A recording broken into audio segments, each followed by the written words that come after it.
Praise the lord.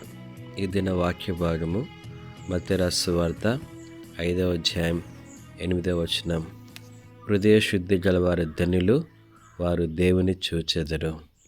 ఈ దినమున మనుషుడు ఎన్నో రకాలుగా దేవుని చూడాలని ఎంతగానో ప్రయత్నాలు చేసేవాడు ఉంటున్నాడు. అయినప్పటికీ కూడా మనుషుడు బాహ్యంగా స్నానం చేయడం ద్వారా బాహ్య సంబంధమైన విషయాలు శుద్ధంగా ఉండడం కారణం చేత దేవుని చూస్తున్న నిరీక్షణ వారుగా ఎన్నో విషయాలు చేస్తున్నారు. కానీ మనుషుడు దేవుని చూడలేకపోతున్నారు. దేవుని చూడాలంటే బాహ్య సంబంధమైన శుద్ధి కాదు, కానీ అంతరంగంలో దేవుడు శుద్ధిని కోరుకునేవాడునని ఈ బైబిల్ అందం సెలవిస్తుంటున్నది. ఎందుకంటే ఇర్మీయా గ్రంథం 17వ అధ్యాయం 9వ వచనంలో, హృదయము అన్నిటికంటే మోసకరమైనది, అది ఘోరమైన వ్యాధి కలది, దాన్ని గ్రహింపగలవాడెవడు.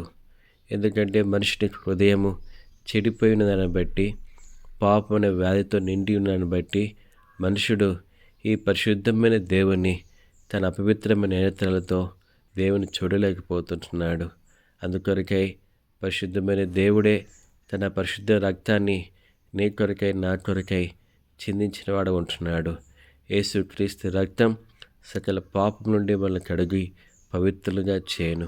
ఎప్పుడైతే దేవుని రక్తం చేత మనం కడగబడేవారు ఉంటున్నామో, మనం పవిత్రులుగా చేయబడి ఈ పవిత్రమైన దేవుని మనం చూడగల నిరీక్షణ మనకు కలుగుతుంటున్నది. ఈ నిరీక్షణ పెట్టుకున్న మన జీవితంలో మనం కూడా ఒక దినాన ఈ పరిశుద్ధమైన దేవుని చూస్తామని నిరీక్షణ కలివారుగా ఈ లోకంలో మనం అంతకంతకు మనల్ని పరిశుద్ధపరచడం ఎంతో అవసరమైనది.